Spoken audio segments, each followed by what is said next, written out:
participants, allow me to express my appreciation again. Thank you for having me after my first visit last May, and it was indeed one of the most memorable visits to a university. This is one of the oldest, and it was a very brief visit. So we planned to do a second one, and we thought by the time I completed my term as governor, we will have more time. That's what we thought. Apparently, that's not the case.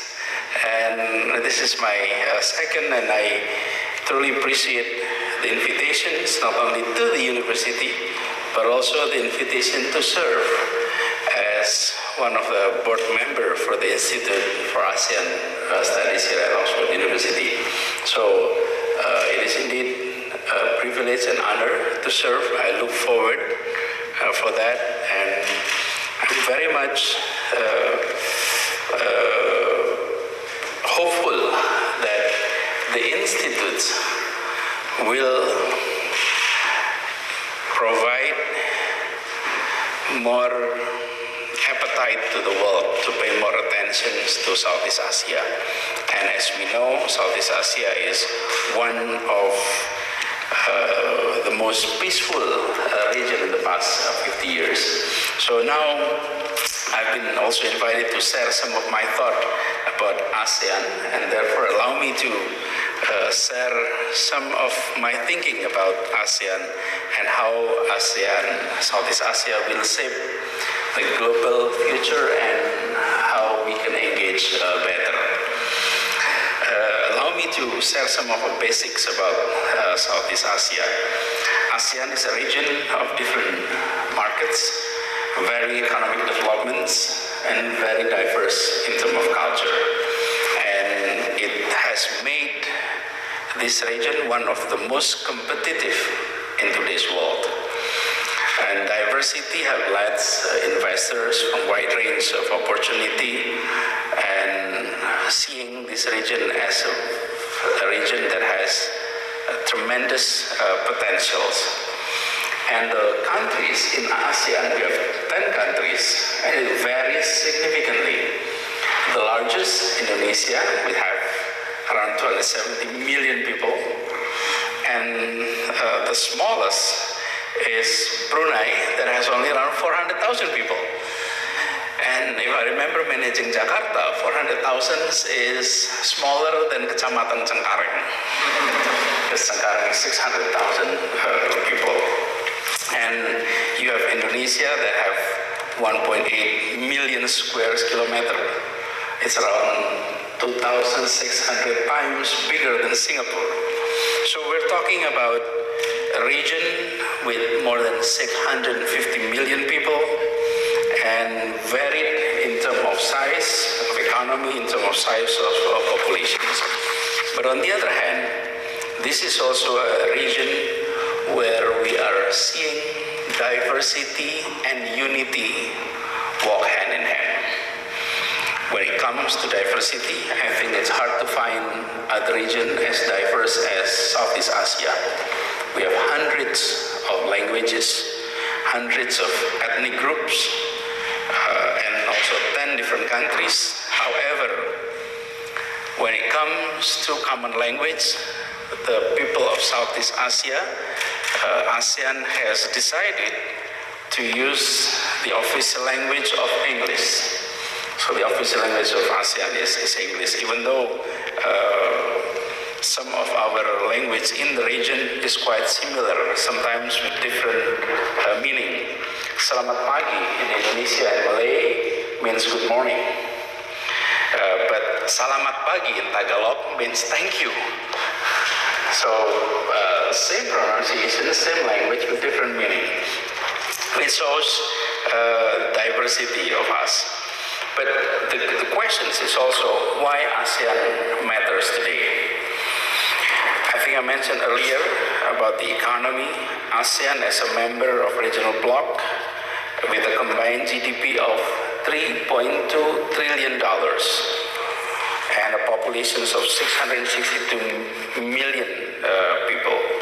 And if you're talking about the ASEAN Economic Community that was realized in 2015, the combined GDP is now the third fastest growing region in terms of its economy. And as a critical hub for global trade, we have over 2.8 trillion contributions of global trade from Southeast Asia. So economically, this is a region that is growing and a region that continue to show potentials to the world. Now, on the other aspect is about new generations of ASEAN, which is young generations that have already so connected to the digital world. And in fact, in ASEAN, with 650 million people, we have 915 million mobile connections. So our mobile connection is 1.5 larger than the populations. I think some of you are carrying 2 cell phones anyway. And it shows that we are so connected on that aspect. Now, the other aspect that is critical for us here in ASEAN is ASEAN and the world. If I may say, we have 3 big regions in Asia. You have East Asia, you have Southeast Asia, and then you have South Asia. Let's look at those regions in East Asia. We have nations, countries that is strong economically and important globally, such as, of course, number 1, China, Japan, South Korea, Taiwan. And then on top of that, we have North Korea. But imagining those countries forming cooperations is something that is so difficult to imagine in that area. And then you're looking at South Asia. You have India, Pakistan, Bangladesh, Sri Lanka. Economically, India is growing and getting importance to the world economy. However, when it comes to regions, it is also another region which is hard to imagine to work together. But then you look at Southeast Asia, you have these 10 countries. Indonesia is part of G20, you have Singapore, you have Malaysia, the Philippines. This is a region where peace, cooperations were actually taking place. So this is a unique region which not only able to facilitate cooperation within the region, among countries within the region, but it has a potential that ASEAN could facilitate conversation among polarizing global powers. We have been seeing the emergence of polarizations in the past few years, and facilitating conversation among those powers has not been so easy. So ASEAN could perhaps play a crucial role on that aspect. And Indonesia, which happened to just receive presidency's chairmanship of ASEAN 2 months ago. Now the chairman of ASEAN is Indonesia, and it is a country that can continue its successful role in facilitating G20 Leadership Summit. And we must acknowledge that last November, Indonesia was able to create an atmosphere of cooperations among G20 leadership. It was not easy at all. It was a lot of work, year-long work, and Indonesia delivered.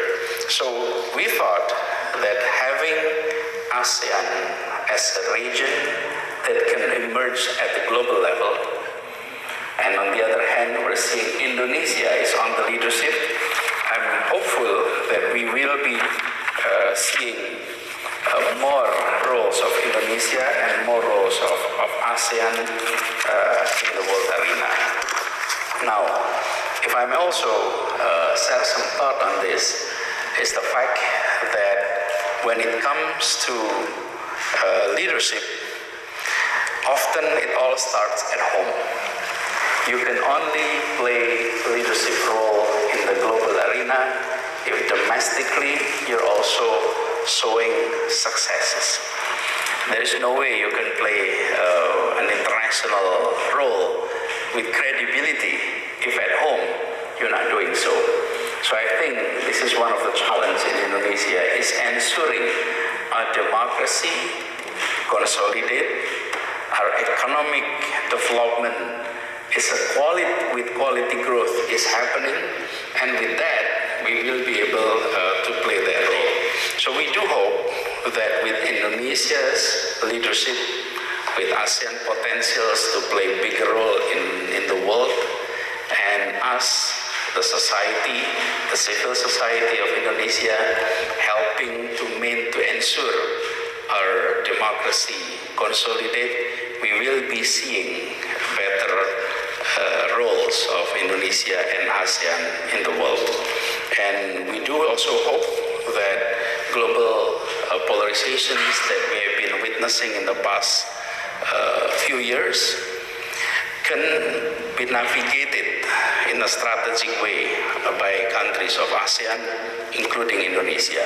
It is not easy. So it is a challenge, but I do think that great powers in Southeast Asia can be managed by ASEAN well, and that Indonesia will be able to play a bigger role on that. Allow me to end my opening remarks here, and I'm happy to hear comments and conversation from your side, and would love to also underline the importance of the Institute at Oxford, and hopefully it will provoke more attention to Southeast Asia after the South ASEAN Institute in Oxford being established. Thank you very much.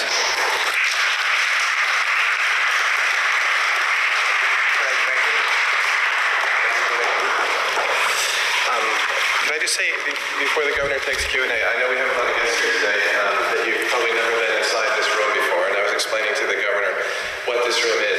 I worked at the university for 10 years before I ever came inside this room. So this is the second oldest part of the building. The oldest part of the university is the room next door, the Divinity School, which is from the 15th century. This was built 200 years later and was actually used as the English Parliament during the English Civil War. So the benches where you're sitting now were actually used by the mother of all parliaments. And I think in Indonesia you have a semicircle. Semicircle. Most modern parliaments, like the Indonesian one, are based on the French model, which is a semicircle. But this is based on the Westminster model, which we also call the adversarial